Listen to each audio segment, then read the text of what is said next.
So John Rason, Fellow of the Chartered Institute of Personnel Development and Group Head of Consulting at Santa Fe Relocation. That's me. Welcome, John. It's Thank lovely you. to see you here today. I wanted to ask you about the mobility function. It's really changing, and how leaders are taking on more sort of strategic and cross-functional duties.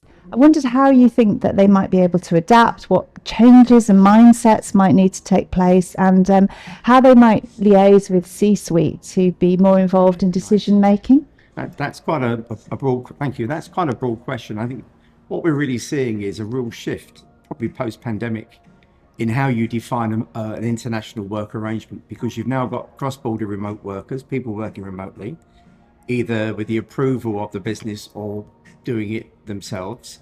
So you've gone from having a traditional fixed program, a structured program, knowing who's going from where to where. So all of a sudden, the whole organization is becoming the customer.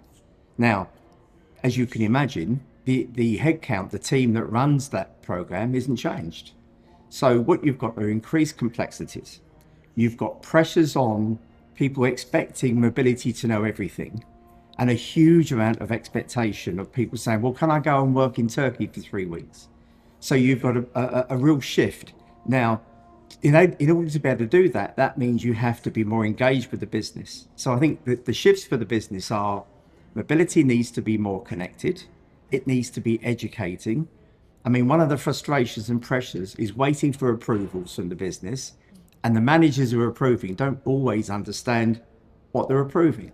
So mobility, everybody thinks they're an expert, but when it comes down to it, understanding the compliance in home and host countries is really difficult. So I think mobility going forward is, you can break it down into 3 areas. You've got sort of transactional, making things happen, packing boxes, getting visas, finding homes.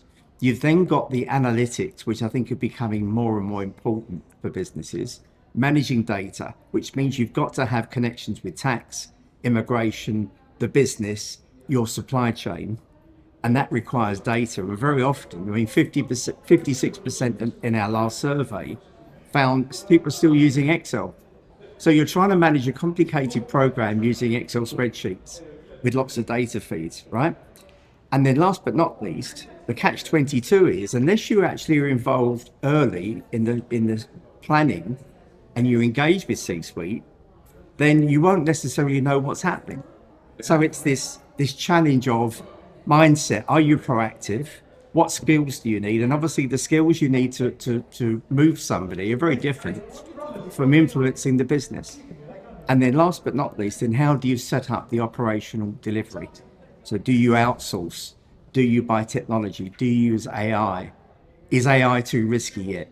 So there's a whole bunch of changes. And of course, on top of that, we've had lots of administration changes around the world. We had the major one in the US, and trying to keep up with how much the tariffs are today and which immigration changes. Of course, as that changes, the business is immediately saying to the mobility team, well, what does that mean? So, they're only hearing it for the first time themselves. Yeah. So it's quite a stressful, challenging conundrum, if you like. The puzzle for mobility is really quite difficult. Yeah. Thank you. And are you seeing that mobility teams are having to skill up and change the way that they approach assignments? Because there is some evidence that assignments are becoming shorter as well, that we're looking at maybe 1 or 2 years, perhaps because of people's preferences, but also because of geopolitical instability. And so that means that there's more tasks rather than maybe 1 or 2 assignments that last 5 years or so. Right. So how are they coping with that? And what are you seeing from your end of the business?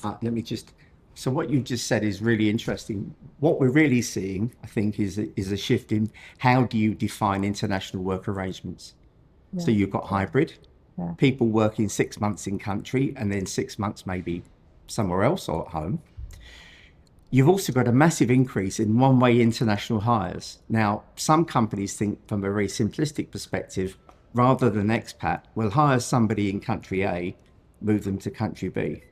So there's a big increase in one-way transfers.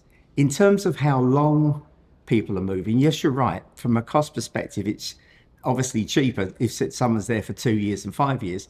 But I would say it comes back to purpose. If you just acquired a business in Asia and you've spent, $1 billion, you're not going to say, well, we'll only go there for 2 years because we want to save money. So you're still going to have strategic investments, people that are going to become your future leaders. But I think for projects and development, you will have a shorter time frame with more perhaps focused drivers for talent and for performance. I think the analytics behind that are going to be really important. So analytics drive insights, insights drive conversations, which are not just stories. Yeah, brilliant. Thank you. Thank you very much. I'll just check if there's anything else that we Should be on the BBC, shouldn't it? You should be on the BBC, yeah. This is John Rason. Yeah. London Bridge. Yeah. Feeling chilly. Feeling hungry.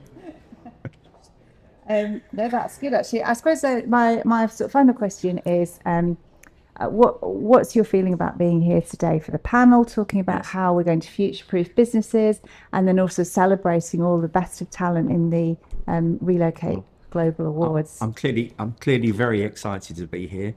There's a lot said about leadership. There's a lot of talk about it, but the people we've got here today, my colleagues who will be speaking, I know that it's going to be a very rich debate and also divergent.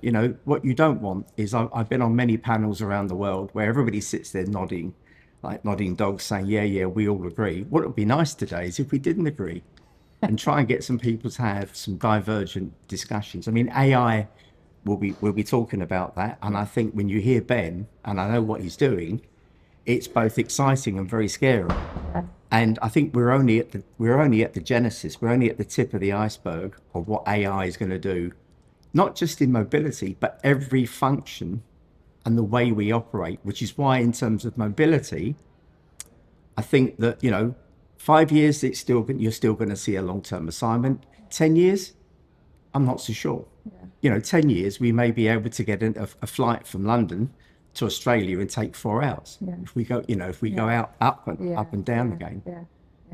We don't know. The speed at which, this last thing to say, I think the speed at which the world has accelerated in the last 5, 10, 20 years has never been as fast. So whereas before it may take, if you look at Industrial Revolution, it takes a long time.